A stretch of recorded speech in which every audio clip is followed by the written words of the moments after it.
¿Qué tal, mis queridos amigos? ¿Cómo estáis? Espero que vaya muy bien por ahí. Pues yo estoy emocionado por poder presentar este vídeo. Esta es una exclusiva. Somos el único medio, no solamente español, sino medio en lengua hispana, que ha tenido acceso a un prototipo, a un nuevo concepto de automóvil con un sistema de propulsión distinto y que ha hecho mucho ruido en las ferias, las pocas ferias del sector en las que ha podido aparecer debido a la pandemia. Estamos hablando de una empresa de desarrollo de ingeniería y componentes denominada Obrist. Y hemos viajado hasta un lugar idílico, maravilloso, justo en la frontera donde se juntan Austria, Alemania y Suiza, para conocer esta empresa cuyo fundador es, entre otras cosas, ex socio del mítico Wankel, el creador del motor rotativo. Aquí en Austria vamos a conocer el sistema Hyper Hybrid, una nueva tecnología de propulsión que pretende aunar lo mejor del motor eléctrico y del motor térmico en un concepto de coche que, como ellos dicen, totalmente nuevo y distinto al envoltorio que lo circunda, que es el de un Tesla Model 3, que ya no es un Tesla Model 3, ni es un eléctrico, ni es un híbrido, ni es un híbrido enchufable, ni es un range extender. Es un Hyper Hybrid.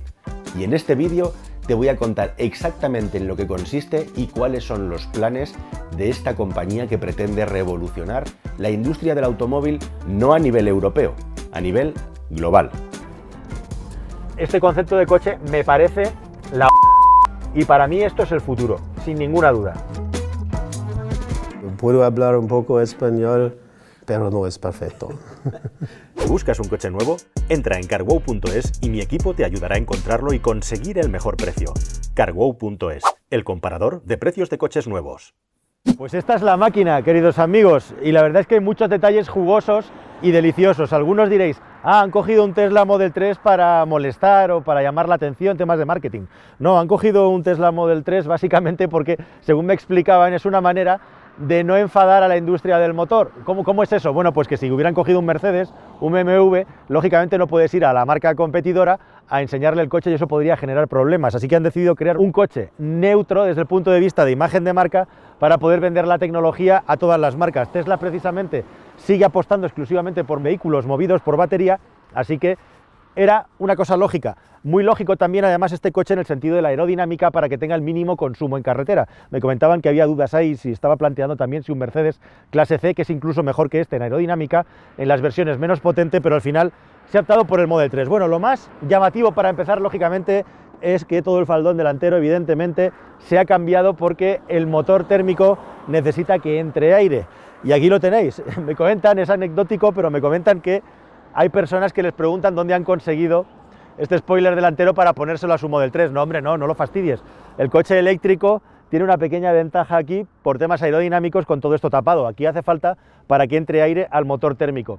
¿Y qué tenemos aquí delante? Bueno, pues otra cosa muy interesante de este coche es que han podido aprovechar el maletero frontal para colocar todos los componentes y los elementos vinculados al motor térmico.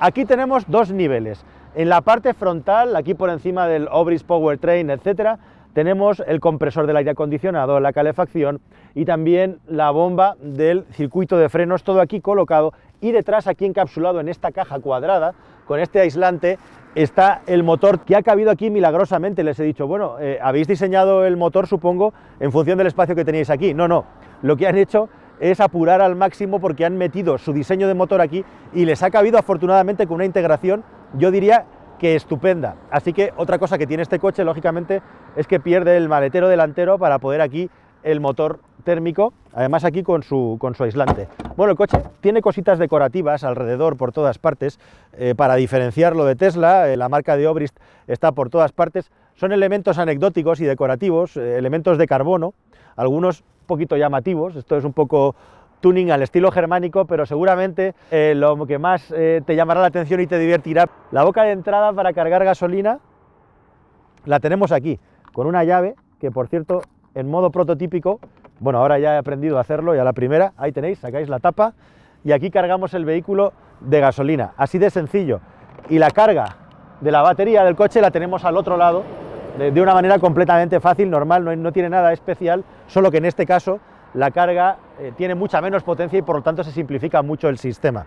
Tenemos también un maletero convencional solo con el detalle de que justo debajo del maletero, en lugar de llevar baterías, lo que llevamos es el depósito de combustible, que tiene 30 litros de capacidad. Y con todo esto, pues como veis, lo que tenemos es una carrocería de Tesla Model 3 en la que todos los componentes se han integrado a la perfección, no ha restado maletero al coche y solamente hemos perdido el maletero frontal para poner ese motor generador, que si os parece, ese generador de cero vibraciones, como ellos le llaman, bueno, pues solo me queda una cosa, que es subirme y hacer un buen viaje con él, porque quiero probarlo a fondo y quiero sacarle hasta el último gramo, hasta el último detalle a este prototipo y toda la información posible para podértela contar. Así que en tiempo real, vámonos dentro y a conducir. Bueno, queridos amigos, pues ha llegado el momento de conducir este Obrist. Os voy a decir una cosa, estoy nervioso, yo no estoy nervioso nunca cuando me grabo, y estoy nervioso porque básicamente no porque esté preocupado por conducir un prototipo que tiene tantísimas horas de trabajo y tanta ingeniería dentro, sino más bien porque llevo un día estudiándome el coche y no quiero que se me pase ni un solo dato, ni un solo detalle para poderte explicar y contar lo que siento al volante del vehículo. Y entre otras cosas lo que quiero sentir es cómo se enciende el motor térmico. Te lo voy a contar en primera persona y en directo según lo vivo. Y bueno, después de haber conocido un poco y haber recibido las instrucciones de Stefan, que es mi apoyo en la empresa, pues estoy dispuesto a conducir el coche. Lo he llevado unos metros por allí para entender algunas cosas y lo primero que llama la atención, es curioso como el tacto de los interfaces de conducción es más duro, más deportivo que en el Tesla Model 3 estándar, se siente mejor, ha mejorado, cuando el motor eléctrico es el mismo que el del Tesla Model 3, pero lo que han hecho es quitarle potencia porque no era necesario para el concepto de vehículo que estaban fabricando, y lo que han hecho básicamente es endulzar la respuesta del motor eléctrico de tal forma que, precisamente porque el motor térmico no puede dar y la batería, pues todo ese empuje tremendo que tienen los vehículos eléctricos y que sinceramente no hace falta el 99,99% de las situaciones de conducción, si queremos ser racionales, seámoslo, y eso es cierto, que ese super plus de prestaciones que nos dan los coches eléctricos está muy bien, es fantástico, pero en la práctica no se puede utilizar prácticamente nunca, salvo en adelantamientos unos segunditos, con lo cual, bueno, pues no era la idea de este coche, porque precisamente lo que se busca es hacer un concepto de vehículo eléctrico asequible para todo el mundo, y ese es el concepto del Hyper Hybrid, en el que lo más importante y llamativo, tú dirás, vale, pues otro coche de rango extendido más, que tiene un motor térmico que cuando la batería se está agotando se enciende. No, no es ese el concepto de coche. El concepto de coche es que según los cálculos y las estimaciones que han hecho con esta carrocería, con este paquete de baterías, de motores, etcétera, es que el vehículo funcione en modo eléctrico exclusivamente por debajo de los 65 km por hora. Y por encima de los 65 km por hora, el motor térmico va a arrancar. Este es el paquete de baterías del coche, que como os explico, no tiene nada que ver con lo que hace Tesla. La única cosa que tiene en común el pack de baterías con los que llevan los coches de Tesla es que utilizan pilas cilíndricas como esos vehículos de alta densidad energética, pero ahí terminan las similitudes. La química no la conozco, si es exactamente la misma que la de Panasonic o no, pero Obrist tiene su propio diseño de baterías que prometen que tiene una compacidad, una ligereza y una densidad energética que no tiene par en el mercado. ¿Y cómo lo hacen? Bueno, pues lo hacen con un diseño ultra minimalista, en el que las celdas, las distintas pequeñas pilas, las unidades, no tienen nada a su alrededor, solamente vacío, y hay una finísima capa por encima que es donde están los contactores que lógicamente extraen y devuelven cuando hay regeneración la energía a estas pilas, a estas pequeñas celdas que son las que acumulan la energía. Por encima de esto hay una fina capa de aluminio, que es patente de esta empresa, que es además conductora termal, por lo tanto puede calentar o refrigerar las baterías, y luego además por encima de ella hay una finísima capa que las protege, y luego ya tenemos la carcasa de aluminio que igualmente también tiene básicamente dos funciones: una, dejar todo lo que hay en el interior estanco completamente, e igualmente también servir como conductor de la temperatura.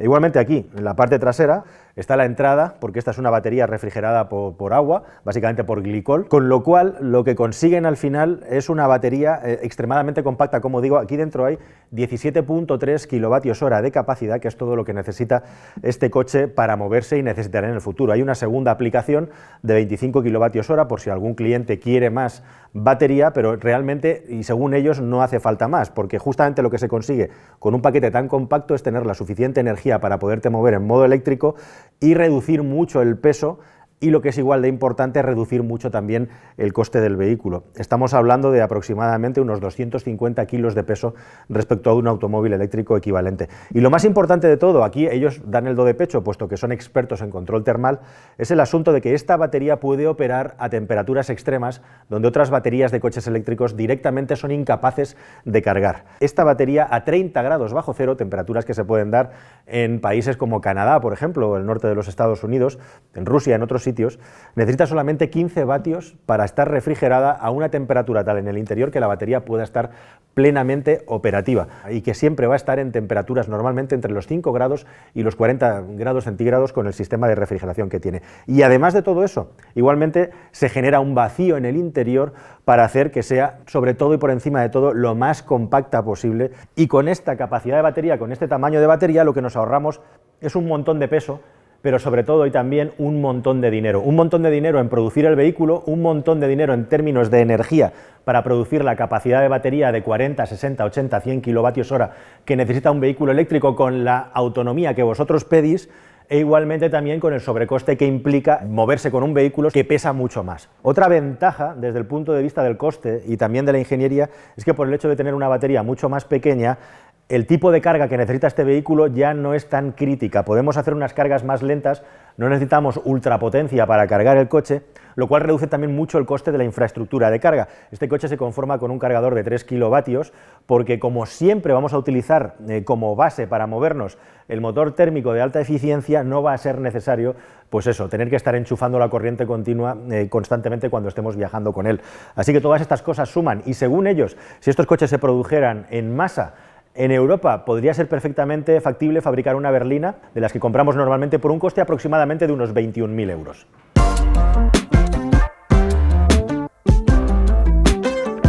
Zero Vibrations Generator, generador de cero vibraciones, o lo que es lo mismo, un motor térmico que está aquí como generador y que constantemente se va a estar encendiendo cada vez que pasemos o estemos circulando por encima de los 65 km por hora. Y la siguiente pregunta, ¿y eso por qué? Bueno, pues que ellos consideran que a partir de esa velocidad, el beneficio que se obtiene con el motor térmico haciendo un apoyo a la batería y haciendo un apoyo al motor eléctrico es superior al que tendríamos si seguimos reduciendo la capacidad de la batería. Esto es, cuando el motor térmico se enciende, una parte de la energía que genera el motor térmico va para recargar la batería, y una parte de la energía que genera es básicamente para seguir alimentando la batería para que a su vez alimente el motor eléctrico. Se parte en dos esa aportación energética, de tal forma que la batería sí está cargando y a la vez alimentando al motor eléctrico que mueve al coche en las ruedas traseras. Y de esa manera tenemos un consumo aproximado de los 2 litros a los 100 en condiciones normales de carretera. En un consumo homologado estamos en 1,5 litros de consumo de combustible. El depósito de gasolina tiene 30 litros de capacidad, y en ciclo WLTP este coche homologaría teóricamente unos 1.500 kilómetros de autonomía con la suma de la capacidad de la batería más la capacidad energética que le da el motor térmico. Me comentaba Frank Wolf, y es verdad, la reflexión es muy interesante, que antes los automóviles tenían 8 cilindros y 3 marchas. Eran otros requerimientos, no había normas de polución, y ahora es al revés. Ahora tenemos coches que tienen 3 cilindros y 8 marchas, y esto hace que la conducción se esté constantemente, entre comillas, interrumpiendo, aunque las cajas de cambio automáticas se han vuelto imprescindibles para manejar tanto cambio. Por cierto, no se habla mucho de eso, porque estamos yendo ya a la caja de cambios automática de una manera inevitable, por una cuestión de confort, por una cuestión de conveniencia, pero también porque los coches, para superar las normativas anticontaminación, tienen tantas marchas que manejarlos manualmente sería un suplicio. Hala, ya tenéis para hacer un GIF si queréis, o un meme. Bueno, pues eso, efectivamente, las cajas de cambio automáticas nos previenen y nos protegen de que la conducción sea una tortura por el hecho de tener que estar reduciendo constantemente de marcha. Bueno, esto es lo que mi querido amigo Álvaro Sauras llamaría el reloj de Cuco, que es el motor de combustión, en este caso diésel, en todo su esplendor.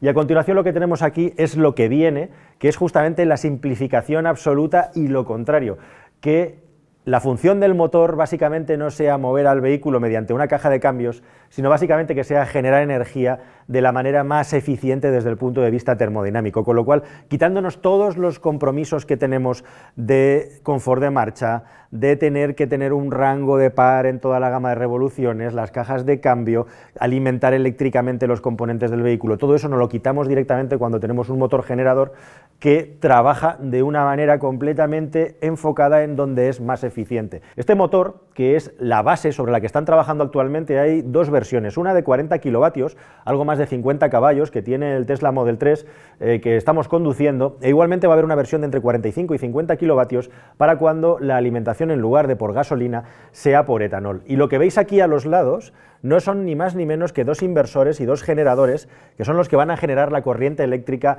necesaria para mover el vehículo e igualmente también para cargar las baterías. Lo que tiene este motor de interesante, además, es que en este caso sería la versión extra para quien necesite más potencia porque es un vehículo más grande, un SUV, sobre todo aquí la dimensión del motor y la potencia va a ir en relación al peso que tenga el vehículo y al tamaño. Entonces esta versión lo que tiene de nuevo de interesante igualmente es que se le puede añadir un turbocompresor que está por aquí por la parte de atrás, ahí lo tienes, con el que es posible llegar a potencias de entre 80 y 100 kilovatios según las versiones que ellos están trabajando, lo que vendría a ser algo entre los 120, los 135, 140 caballos como máximo. Y con esto, según ellos, con 40 kilovatios, es decir, con entre 50 y 60 caballos, da de sobra para que un Hyper Hybrid se pueda mover en modo eléctrico sin ningún tipo de problema, siempre con esa pequeña aportación del motor térmico. ¿Qué consumo tiene el Tesla Model 3? Bueno, pues en una conducción real, normal, nos contaban que estaría alrededor de los 2 litros de combustible. Y la gran pregunta y la gran cuestión que me estarás haciendo y te estarás haciendo tú igualmente aquí es ¿qué pasa cuando se enciende el motor térmico? ¿Qué se siente? Bueno, pues la respuesta es que en cuanto a sentidos físicos palpables, vibraciones, cero. O sea, ahora mismo estoy circulando 80 kilómetros por hora, ni volante, ni pedales, ni por supuesto aquí no hay caja de cambios, nada tiembla, nada vibra. Y respecto al sonido, efectivamente se oye cómo se enciende el motor térmico, pero muy a lo lejos. Yo ahora estoy circulando por una carretera de montaña a 70, 80 y lo oigo encenderse, pero directamente la cámara no tiene capacidad, los micrófonos, para captar el sonido del motor térmico. Y todo esto teniendo en cuenta que esto es un prototipo y que el motor térmico no está optimizado a nivel de aislamiento. ¿Quiere eso decir que realmente en una versión hipotéticamente definitiva de este vehículo de calle, haciendo un tratamiento acústico no muy intensivo, prácticamente sería imposible de escuchar el motor térmico? Esa sería tu pregunta, ¿no? Pero ¿el motor térmico es posible que se encienda sin que se oiga? Sí, sí que es posible y yo me lo creo, aunque lo oigo, porque realmente se escucha muy a lo lejos, se escucha muy suavecito, muy matizado. Y de hecho cuando vas rodando circundado de tráfico o tienes un asfalto que es así un poco ruidoso, el sonido del viento y el sonido del asfalto, precisamente de las ruedas, es más alto que el sonido que hace el motor térmico. Si además añadimos que no tiene vibraciones, la verdad es que es espectacular. Me ha llamado mucho la atención para bien porque es el primer motor generador dentro de un vehículo eléctrico que yo compraría desde esa faceta del vehículo de uso porque funciona realmente bien. Me han estado comentando, y es cierto, que uno de los problemas de los híbridos en paralelo, en los que el motor ya hace el trabajo de generador, es justamente que cuando estás circulando en frío por la mañana, y aquí estamos circulando por una zona muy fría, el motor tiene que arrancar en un rango de temperaturas que está completamente fuera de su zona óptima. Y eso es un problema de cara a los consumos y de cara a las emisiones. En este coche siempre estamos circulando y arrancando tirando de la batería del vehículo. Y eso hace que la aceleración instantánea potente la tengamos. Pero si pasamos de esos 65 km por hora, en este coche el motor térmico siempre lo vamos a tener a un ciclo óptimo de funcionamiento en lo que se refiere a la temperatura. ¿Por qué?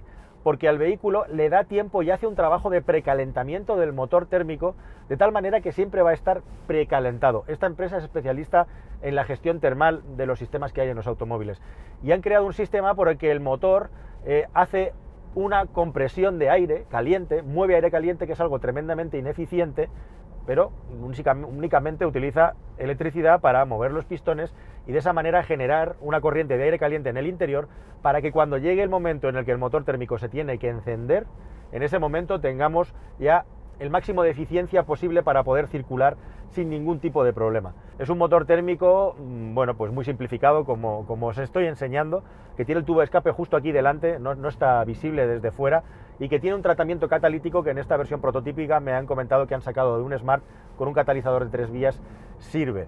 Con este coche podemos preservar mucho mejor la vida útil de la batería. De dos maneras distintas. La primera y más importante y súper importante es que normalmente nunca se va a tener que recargar la batería más del 80% y tampoco se va a descargar menos del 40%. El sistema siempre intenta que el coche esté entre el 40 y el 80% de carga de la batería. Por decirlo de algún modo, aquí tendríamos un híbrido con una batería gigantesca de 17.3 kWh, pero siempre la vamos a mantener en una zona entre, como digo, 40 y 80% de carga para que esté lo mejor cuidada y preservada posible en cuanto a ciclos de cargas, descargas, niveles de voltajes, descargas, etc. Y en segundo lugar, precisamente porque la batería es mucho más pequeña, la otra ventaja es que las cargas nunca le vamos a tener que meter carga rápida, carga en corriente continua a toda potencia, con lo cual vamos a preservar clarísimamente degradación por esa vía. Y nos estamos ahorrando un montón de pasta, pero un montón de pasta en paquete de baterías, bueno, que podemos utilizar pues para otras cosas, está claro. Igualmente también es interesante contar otra ventaja interesante de este tipo de vehículos, es que el motor térmico, precisamente por el tipo de funcionamiento que tiene, por los rangos, los regímenes a los que funciona, va a poder extender mucho más los mantenimientos y los ciclos de mantenimiento. De hecho, se está hablando ya de que este tipo de motores pueden tener objetivos de 50.000, 75.000 y hasta 100.000 kilómetros sin cambios de aceite, porque la idea directamente es que te olvides de un motor, que llevas un motor en este coche, un motor térmico. Eso es un poco el objetivo y en eso están trabajando. La experiencia de conducir este coche es prácticamente idéntica a la de un vehículo eléctrico y por primera vez conduces un vehículo que cuando se enciende el motor generador, los pocos que hemos podido conducir, que básicamente son tres, el i-Rex, el i3 Rex, el Fisker Karma y luego el Chevrolet Bolt o el Opel Ampera, pues por primera vez tienes la sensación de que no estás conduciendo un cortacésped como pasaba en el BMW, o que tienes un motor ahí delante que está haciendo un ruido claro, como es en el caso del Bolt o del Ampera. Así que la experiencia de conducción es 100% la misma que la de un automóvil eléctrico. Además, en este prototipo, todas las funciones y todos los sistemas de Tesla, de autopilot, de asistencia a la conducción, de los interfaces de comunicación con el cliente, se han mantenido, funcionan perfectamente y me comentaban, tenemos aquí un panel, una monitorización de los datos del vehículo, me comentaban que han tenido que contar con un equipo de informáticos de California precisamente para poder entrar en el sistema de Tesla y poder poner su propio panel de control aquí en pantalla para poder ir vigilando la información, que básicamente pues lo que tiene es información del motor térmico y de las baterías, como no podía ser de otra manera. Para una persona que haga unos 15.000 kilómetros al año, pues va a tener que rellenar el depósito de combustible una vez al mes. En el futuro, ese rellenado de depósito de combustible se puede hacer con combustibles sintéticos, basados en hidrógeno. Hidrógeno basado en energías renovables, que no consuman recursos fósiles y que se puedan encontrar en cualquier gasolinera estándar. Es divertido porque aquí en Austria, donde estoy conduciendo, todavía las gasolineras tienen un surtidor de gasolina super que le llaman, que es gasolina de 91 octanos. Entonces, luego tienen el de 95 y el de 98. Bueno, pues sería simple y llanamente sustituir el surtidor de la gasolina de 91 y ya tienes un surtidor de fuel sintético tranquilamente a tu disposición para poder ir rellenando a medida que la aparición de estos vehículos aumente. Sinceramente, este concepto de coche admite muy poca discusión. Cuando venga la nueva generación, especialmente de combustibles sintéticos, desde un punto de vista termodinámico, pero también de emisiones. Y algunos dirán que tiene un tubo de escape y por lo tanto no es cero emisiones, no lo es, igual que tampoco son los otros, pero es que las ventajas superan con creces a los costes que tienes que pagar. Y con un tratamiento de los gases de escape muy básico vas a conseguir unas emisiones muy limpias utilizando metanol. El metanol es la forma menos costosa energéticamente de conseguir un combustible sintético por el alto porcentaje de átomos de hidrógeno que tiene en su interior y por lo tanto es incluso más apropiado que otros e-fuels. Lo hemos comentado en el canal más de una vez y yo estoy totalmente de acuerdo con esa idea, que realmente el hidrógeno tiene el problema de que su transporte y su almacenamiento es tremendamente costoso y depende de la generación, de la creación de una red de distribución que vale mucho dinero y ese es un gran impedimento. Si le damos un toque energético extra al hidrógeno, ya podemos utilizar las redes convencionales de distribución de combustible que tenemos. Y sinceramente, lo más poderoso y la mayor idea que contiene este coche es que este paquete de powertrain que llaman ellos, de tren rodante, de sistema de propulsión, tiene unos costes que son asumibles para toda la población. Y toda la población se puede beneficiar de poder conducir un coche eléctrico y toda la población se puede beneficiar de poder viajar sin tener que depender de una infraestructura de carga eléctrica que es extremadamente costosa, al igual que es extremadamente costoso también crear una infraestructura de recarga de hidrógeno. Este concepto de coche me parece me parece el concepto de coche más inteligente, el concepto de coche limpio, y para mí esto es el futuro, sin ninguna duda. Es curioso porque me decían los técnicos, sí, un coche movido a baterías, pero ¿quién dice que es una batería? Es verdad, o sea, ya tenemos la deformación mental de que una batería es algo que tiene una serie de componentes químicos que son capaces de acumular electricidad, pero batería es cualquier cosa que sea capaz de acumular energía. Un depósito de combustible también es una batería, y que tiene una cantidad fabulosa de energía acumulada en su interior, claro, con carbono, que se quema y que tiene una serie de consecuencias para la polución y para la salud pública. Hay muchas formas de generar baterías, hay también baterías mecánicas. En este caso tenemos una forma de almacenar la energía y de utilizarla completamente distinta a lo que existe y que además tiene el potencial de ser asumible, asequible para todo el mundo. En las instalaciones de Obrist nos enseñaron el nuevo prototipo que están preparando y que van a tener listo en unos meses.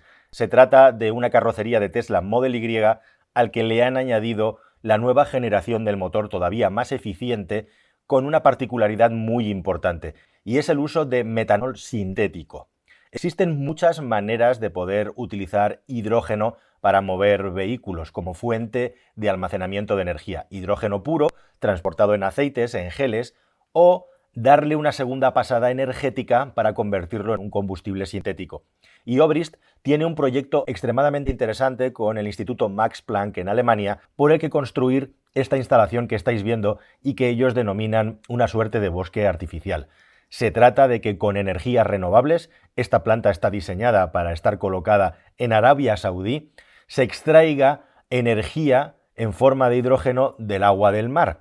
Ese agua salada se purifica, se desala, para a continuación darle ese toque energético mediante la electrólisis que pueda separar el hidrógeno del oxígeno.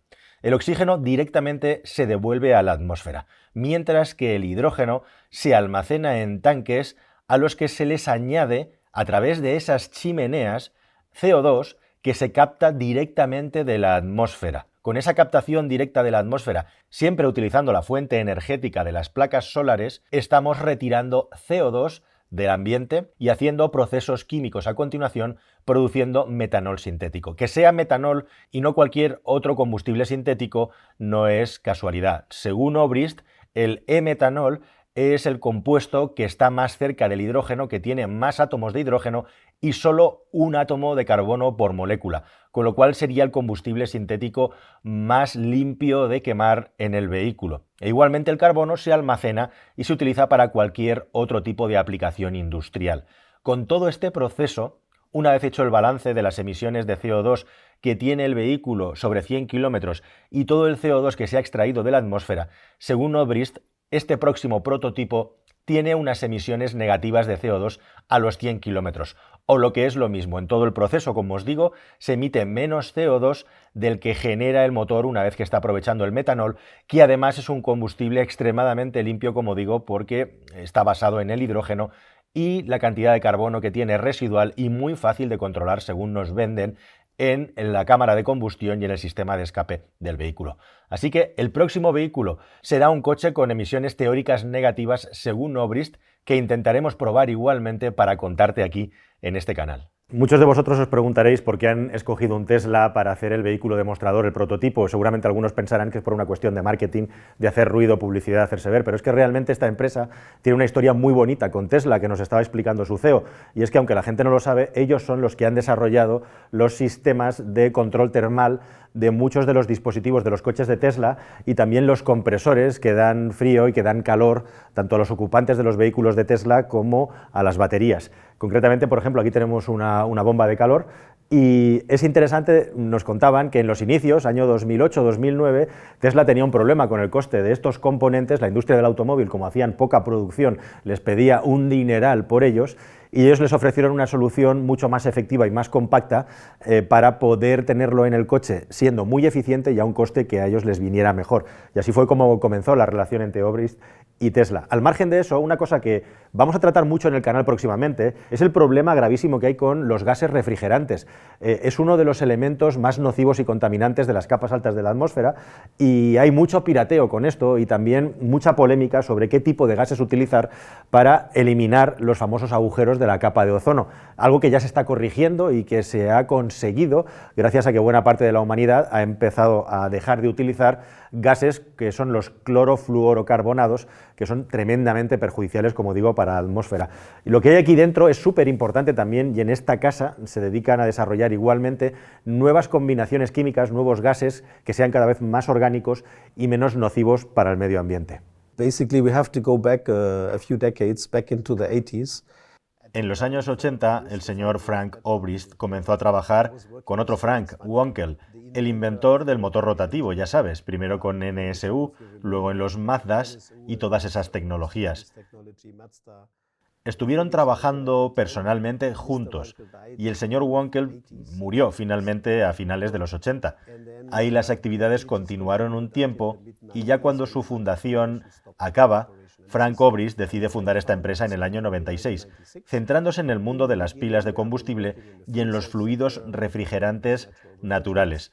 Y ya en 2010 es cuando decidimos volver a nuestras raíces y desarrollar un nuevo powertrain, un tren de propulsión, un tren rodante que llamamos Hyper Hybrid. Lo venimos haciendo, por lo tanto, desde hace ya más de 10 años, construyendo demostradores y prototipos. Y estamos trabajando ahora en un segundo prototipo. Ahora mismo aquí en Austria, en Lustenau, tenemos dos compañías operacionales. La de ingeniería, que trabaja desarrollando compresores y sistemas de gestión termal para los vehículos, pero no solo para coches en movimiento, también para máquinas estacionarias. E intentamos también desarrollar los refrigerantes más limpios con el medio ambiente, como el CO2, el R744, usamos amoníaco, derivados del propano. Todo esto es nuestro corazón de negocio, lo ha sido por muchos años. Trabajamos de una manera muy sencilla. Vivimos de la ingeniería que desarrollamos y de las licencias que vendemos con ella. El Hyper Hybrid básicamente se refiere a un todo. Son tres elementos: la batería, el motor eléctrico y el motor generador. Lo importante es cómo se combinan. En un Range Extender no tenemos esto.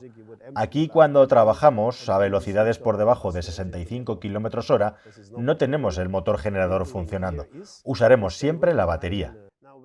Pero cuando operamos por encima de 65 km/h o la batería baja de un 50 o 60%, ponemos en funcionamiento la planta de generación de energía, siempre a baja velocidad.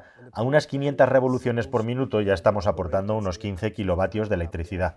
Necesitamos, a velocidad de autovía, 7 kilovatios para conducir el coche y otros 7 para recargar la batería, y el que sobra sirve para alimentar consumidores energéticos como la climatización. Si se hace el cambio al motor térmico, tienes que tenerlo en un punto de operación de alta eficiencia. Este motor no quema normalmente ninguna gasolina, y cuando lo hace con una eficiencia de más del 40%, que en el mundo real se traduce en un consumo de unos 2 litros a los 100 kilómetros, y solo otros 7 kilovatios hora de consumo de batería. Cuando miras a un híbrido o en un tren rodante convencional, esto es mucho menos consumo. Estamos hablando de 10, 7 o 5 litros. Por ahí, sí, también consumimos electricidad, que viene de la red. Aquí en Austria es una electricidad muy limpia, ya que apenas genera CO2 al venir del agua. Las emisiones en el mundo real son muy bajas. En WLTP tenemos un consumo de 1 litro, que en un mundo real, como digo, son 2 litros a los 100. Pero en el futuro no queremos seguir con la gasolina o el diésel. La humanidad quiere dejar los combustibles fósiles y pasar a los no fósiles. El futuro es eléctrico puro, es pila de combustible, pero ¿cómo lo hacemos para no minar más recursos naturales? Nuestra idea fue encontrar un combustible correcto para el futuro, uno que no contamine el aire, y tenemos que encontrar para eso que la molécula que quema en el motor tampoco genere partículas y que pueda manejar las emisiones de óxidos de nitrógeno. No queremos emisiones nocivas, así que llegamos a la conclusión de que sería bueno usar una molécula con un solo átomo de carbono. Simplemente con una buena regulación lambda en el motor, evitas esas emisiones con esta molécula. La segunda idea de esta molécula es que pueda ser producida fuera del mundo natural. Y encontramos que el agua salada es perfecta para esto, el mar, y además en un lugar desértico. Necesitas hidrógeno igualmente para poder construirla, y el océano y la atmósfera lo contienen, carbono e hidrógeno. La molécula más fácil que hemos encontrado que cumpla todo esto es el metanol. El metanol tiene una C de carbono, una O de oxígeno y todo lo que lo rodea es hidrógeno. Esta molécula a 25 grados está en estado líquido y presión atmosférica. Y eso está muy bien, porque puedes usar toda la infraestructura de recarga de combustible que ya tenemos. Adicionalmente, esta molécula puede usarse con la flota de coches que ya existe. Tenemos un problema, si los coches de gasolina y diésel no dejan de seguir rodando. Así que tenemos una molécula para lo nuevo y para lo viejo. Y para este nuevo tren rodante que estamos desarrollando con un motor específico para ello. De esta manera, el consumo de combustible va a subir a unos 3 litros, debido a que tiene la mitad de densidad energética que la gasolina. Por eso tenemos 1 litro más. Pero ahora dimos un gran paso. Cuando producimos el metanol usando la fotovoltaica, con CO2 tomado del aire, hidrógeno del aire, y partiendo de la electrólisis para dividirlo, el oxígeno que queda resultante de este proceso lo lanzamos directamente al aire, lo devolvemos, y el carbón lo usamos para hacer el metanol, de manera que el que nos va a sobrar lo estamos retirando del medio ambiente. Usamos en esta planta el 70% de la energía del sol para producir todo el proceso de metanol limpio y el otro 30% que nos queda para retirar CO2 del aire. Ahora lo que tenemos es 1 litro de metanol y carbono almacenado. En nuestra planta lo que estamos es quitando carbono de la atmósfera. Y en la última feria en la que presentamos nuestro proyecto calculamos que estamos limpiando el aire de CO2 a razón de 34 gramos de CO2 por kilómetro. Nuestro coche no emite, retira carbono del aire. En el largo plazo, el carbono extra que la humanidad ha emitido en 200 años de aceleración de emisiones tiene que ser extraído del aire. Y donde estamos todos trabajando en el equipo muy duro es por esto, para encontrar una solución para la humanidad, para dejar una mejor tierra, un mejor ambiente para nuestros nietos. No puedo darte nombres, claro, por razones de contratos y confidencialidad, pero en el pasado hemos desarrollado tecnologías para refrigerantes naturales que ahora están, por ejemplo, en un Mercedes clase S. Puedes comprar un Volkswagen ID.3 y los gases refrigerantes que lleva son nuestros. Y todos estos son los procesos que hacemos en esta empresa. Desarrollas, inventas, patentas, lo muestras al cliente y le das una licencia para que lo produzca en masa. Nuestro motor generador de 0 vibraciones ya ha sido licenciado igualmente un par de veces. Y en el pasado hemos estado trabajando con los e-fuels para desarrollar licencias para el metanol, que no se llamará así. No es un combustible 0 emisiones, es emisiones negativas. Le vamos a llamar A-fuel, A-fuel. Y por supuesto que esto va a acabar en diferentes clientes, como ha acabado en el pasado con los compresores, con los motores o con nuestras baterías. Pero la base de nuestro negocio es el mismo, desarrollarlo y licenciarlo. Esto es muy importante. Como humanidad, como ingeniero, como empresas, todos debemos investigar diferentes soluciones. Prescribir una sola tecnología por ley es lo más caro. Y si estás equivocado, ¿qué? E incluso esto es ilegal desde el punto de vista de la Unión Europea. Sí, quiere 0 emisiones, dice el legislador, para 2030 o para 2040. Pero nosotros no estamos proponiendo celdas de hidrógenos o coches eléctricos. Nuestro coche, de hecho, tiene una parte de coche eléctrico con una generación neutral de carbono por la parte energética. Y desde el punto de vista de la producción y las operaciones, este concepto es mejor que el coche eléctrico. Tiene que haber competencia. Alguien tiene que pagar por el coche, el combustible y la electricidad. Y si no lo haces asequible, lo que estás es sacando a la gente del transporte y la energía. Y para mí eso es un crimen. Si en un país en desarrollo no te doy la energía para desarrollarte, necesitas conectar a la gente, necesitas tener energía disponible. Tenemos que movernos como humanidad fuera de los combustibles fósiles. Y eso tiene que ser algo que se haga con competencia, no solo con una única tecnología. Puedo ver un coche eléctrico en la ciudad como una gran solución, y en otros casos también. Pero si tu país es altamente dependiente del carbón, no tengo que nombrar países, pero los tenemos aquí al lado, por razones históricas o por las que sean, el coche eléctrico en ese caso no tiene sentido. Ni tiene sentido que desarrollemos una sustancia súper rara para extraerla en condiciones súper complicadas de la Tierra. No vas a sortear todo esto si no tienes competencia para reducir los costes al nivel mínimo y encontrar soluciones realistas para un futuro global. Queridos amigos, hasta aquí la visita a la planta de desarrollo de Obrist y la prueba, a los que desde aquí les doy las gracias por habernos dado la oportunidad de poder probar su coche, su prototipo, que ya se va a quedar anticuado próximamente cuando con la unidad generadora de metanol en el Tesla Model Y como base esté desarrollada. Para entonces espero volver a poder contaros cómo va ese vehículo, cuáles han sido los avances e igualmente también si este proyecto tan interesante de combustible sintético pensado para Arabia Saudí y en el que participa el súper prestigioso Instituto Max Planck de Alemania sea una realidad y os lo podamos contar igualmente en el canal. Nada más, espero que haya sido interesante y deseoso estoy de ver vuestras reflexiones y comentarios sobre todo lo que habéis visto. Muchísimas gracias por estar ahí, suscríbanse al canal si no lo han hecho ya y muchísimas gracias por llegar hasta aquí. Seguro ha merecido la pena. Hasta el próximo vídeo, amigos. Adiós.